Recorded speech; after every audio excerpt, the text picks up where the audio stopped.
taurina, beta-alanina, tudo junto. Olha que legal, né? A taurina ela não é estimulante. A cafeína é, só que a taurina tem um efeito sinergista. A taurina tem um efeito sinergista com a cafeína que é incrível. Que ela ameniza o aumento da frequência cardíaca, né, de uma maneira leve, mas já tem uma excelente combinação. Alguns estudos até têm mostrado a taurina em altas quantidades, 2, 3 gramas principalmente, para melhora de performance. Isso ainda tem um ponto de interrogação na ciência. O Rodolfo, eu gosto. Eu acho interessante. Se é um atleta que eu quero a melhor performance, eu gosto de prescrever taurina numa quantidade mais alta. Tá? Apesar que ainda tem aquela dúvida 100% se isso é eficaz ou não. Mas é aquela história. Pois, o atleta ele vai competir agora. Não dá para esperar ficar saindo o resultado de estudo. Então eu prefiro arriscar em algo que não vai trazer malefício para o atleta do que ficar esperando a ciência trazer algum relato sobre essa questão. Mas essa combinação, né, de taurina com cafeína é muito interessante. Mas se você tomar só taurina, você pode tomar taurina antes de dormir se precisar. Entendi. Porque ela não é estimulante. Muita gente acha, né, que ela é estimulante, tem essa visão, né, como ela vem nos energéticos, no pré-treino, né? Mas a cafeína em si, aí é uma outra história. Existem metabolizadores rápidos e metabolizadores lentos. Isso com o teste genético a gente tem 100%, mas cada um é só avaliar a sua percepção com café que vai saber. Se eu tomo 2 xícaras de café e venho aqui no programa, cara, eu vou confundir musculação com endurance, eu vou falar que eu vou ficar tão acelerado que eu vou entrar meio que, né? Por quê? Porque eu sou um metabolizador lento. Agora, o metabolizador rápido, ele toma alta dose de cafeína e voa, né? Fica super bem. Falando de esporte, o metabolizador lento usa uma dose alta de cafeína e vai correr 100 metros, ele vai ter um prejuízo na performance. O rápido vai ter um benefício. Maluco isso, né? Bem interessante. Pensei que fosse o contrário, né? Você tomar, o negócio vai fazer efeito. Bom. Posso aproveitar esse tema pré-treino e fazer uma dúvida? Eu adoro esse tema, adoro. Porque... Rodolfo, vou ser sincero, eu não consigo mais treinar sem tomar pré-treino, cara, porque é rotina do escritório. É frescura também, né? Não, cara, acorda. Primeiro que assim, o acesso é muito fácil, né, Rodolfo? Então. Claro, aí eu passo Você também por isso, claro. Não, é por isso que eu falo, né? É um pouco do nosso comodismo hoje, né? Pra mim o acesso é muito fácil. Meu pré-treino era mandioca e vontade de treinar sempre, né? Agora então, assim, tá uma mamata, né? Então assim, cara, parece que... O cara trabalha na integral médica, pô. O cara tem pré-treino, dá com pau lá no escritório. Não, tem até no escritório. Tem dia que eu tô cansado, eu chego de manhã e tomo um pré-treino. Não, tem suplemento lá pro pessoal tomar vontade. Eu sei, sim. Então, assim... Tinha época no consultório que eu enchia a coqueteleira de pré-treino e ia atendendo, tomando. Nessa época que eu tava na merda, né? Ficava tomando pré-treino o dia inteiro pra ter esse estímulo, né? A minha dúvida é a seguinte, Rodolfo, a gente vê isso muito relacionado à cafeína. Quase todo pré-treino bom tem cafeína. A base, cafeína é fodido. Tem a cafeína.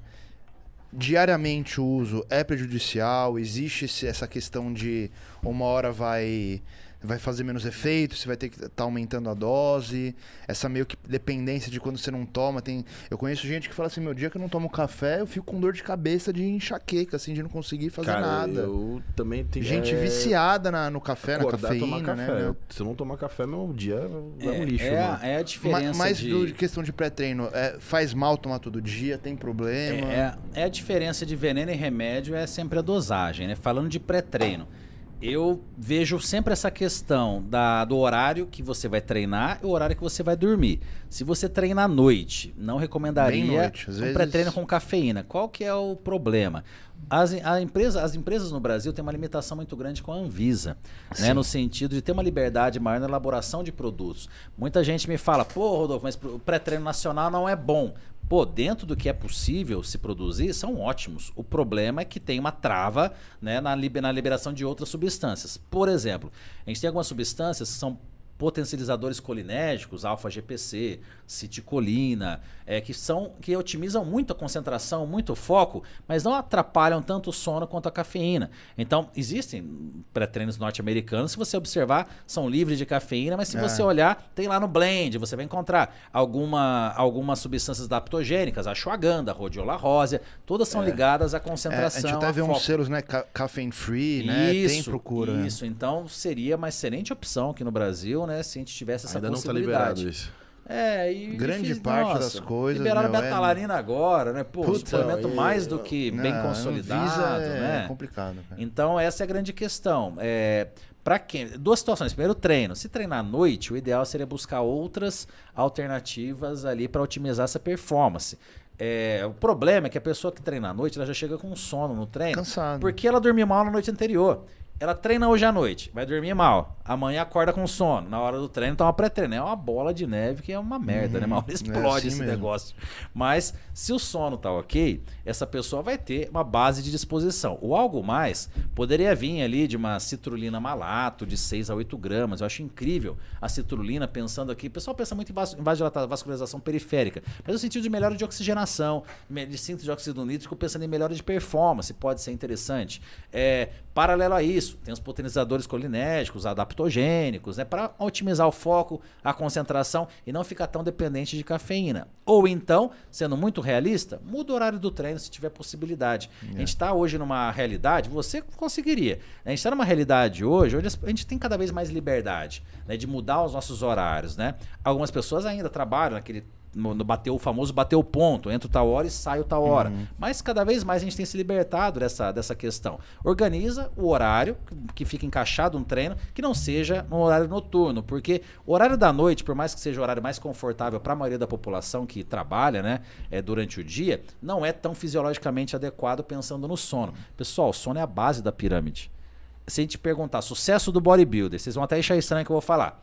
Sono. Depois, treino. Mas eu concordo Depois, com você. Nutrição. Cara, se eu não durmo 8 a 9 horas, esquece, cara. Essa é a sou base. lixo. Sono, treino. Pô, Rodolfo, não é 70% nutrição e 30% treino? Sendo muito sincero, para vender suplemento e para a indústria de alimentos também ficar mais feliz. Mas sem treino não tem jeito. Eu já vi cara que treina absurdamente, que come lá pão com banana, com físico incrível. Já cansei de ver gente usando whey hidrolisado com treino de merda que não sai do lugar. Porque não tem demanda. Pô. É o treino que gera demanda pra nutrição entrar. Então, pra ficar mais confortável, que seja 50-50, pra não dizer que o treino ainda é a base, né? Ali antes da dieta. Depois, suplementação, ergogênicos, né? Cara, realmente, que foda, hein? essa é a verdadeira pirâmide. Isso do Rodolfo Pérez, nutricionista, dá referência brasileira. Cara, o chefe da equipe dentro falando de um bodybuilder, é o treinador. Vamos imaginar, o Johan, né, cuida do seu treino, ele é o chefe da equipe. Você vai se consultar com o médico deve respeitar o Johan, deve ver realmente o Johan que está do seu lado. Isso é normal no clube de futebol, em qualquer outra situação. Hoje, né, por causa de redes sociais, meio que vangloriam o médico, o nutricionista, e às vezes o treinador fica lá em segundo plano, sendo que ele é o chefe da equipe quando fala de estética. Quando tem o treinador, né? Quando tem o treinador. A pessoa vai lá, paga uma consulta de R$2.000, manipulado, que às vezes ela nem sabe para que significa, faz lá 1000 procedimentos, vai no nutricionista e pega um treino qualquer ali, sem qualquer orientação. Aí faz um treino de app. Primeiro investimento, treinador. Essa é a base. Depois, vai no nutricionista, faz um exame laboratorial, vê uma necessidade de algum ajuste, alguma reposição. Aí ele vai indicar para um médico, né? O pessoal inverteu a pirâmide.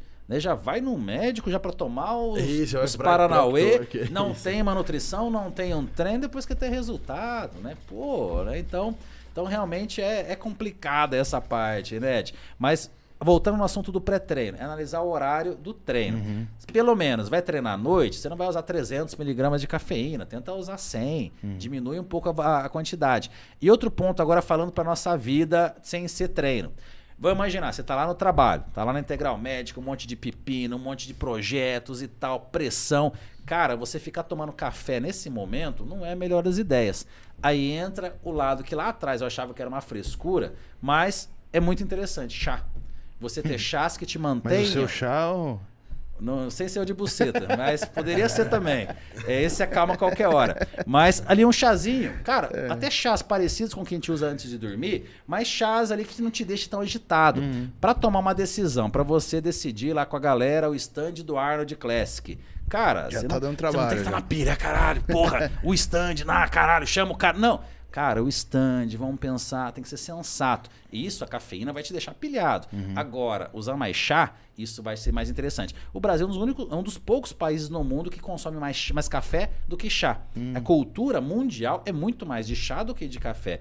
O café, o que seria muito legal? A hora que acorda, de manhã, que é uma cultura nossa aqui, é uma delícia tomar um cafezinho.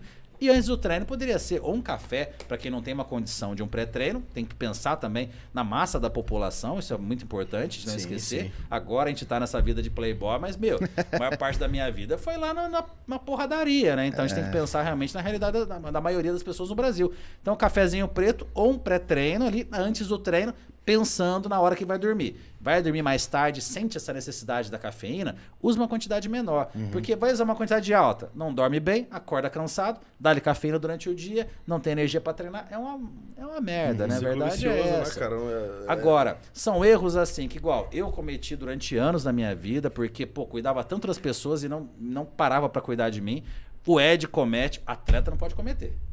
O atleta não pode cometer porque o outro não vai cometer e vai atropelar ele. Então aí o lado. Tem que fazer 2 caras com ótima genética, 2 caras focados. Aí os detalhes começam a fazer a diferença. É o cara que dorme melhor, é o cara, né, que tem atenção plena na alimentação. Eu falo isso pra todo mundo. É o cara que controla o estresse, o cortisol dele tá baixinho durante o dia, na hora que ele acorda sobe. Né? Então é esse que é o... somatória de detalhes, né? Que no alto nível, assim, todos têm genética, todos usam, todos têm condição de suplemento. É os detalhes que fazem a diferença. Exatamente. Né? Você vai estar com o Valdemar aqui no sábado, vai perguntar pra ele como era a rotina do Dory Yates, né? Eu amo ver aquelas histórias, né? Que realmente você vai ver que ali, ó, perfeição. Durante aquele período... Anos, né? Durante anos. Durante aquele período de 12 anos, onde ele foi Mr. Olímpia, 6 vezes, mas durante 12 anos, toda a carreira dele como atleta, não deu espaço para erros. Né? Não tinha erro, não tinha. Era o treino, né? Era a alimentação, era o ergogênico, tudo ali exato. Não tinha espaço para erro. Hoje é muito espaço para erro, né? Então, hoje é muito permissivo. É muito permissivo, né? E não há droga no mundo que vá suprir realmente esses erros. Exato. Essa é a grande verdade. Não adianta só aumentar o GH ou só aumentar a testosterona. Realmente é otimizar o GH, é otimizar a testosterona. Uma qualidade maior de sono, o GH vai ter uma função melhor e por aí vai, né? Então, o intestino, priorizar o intestino para a proteína ser bem absorvida. Então, tudo isso faz a grande diferença aqui ao longo de uma carreira, né?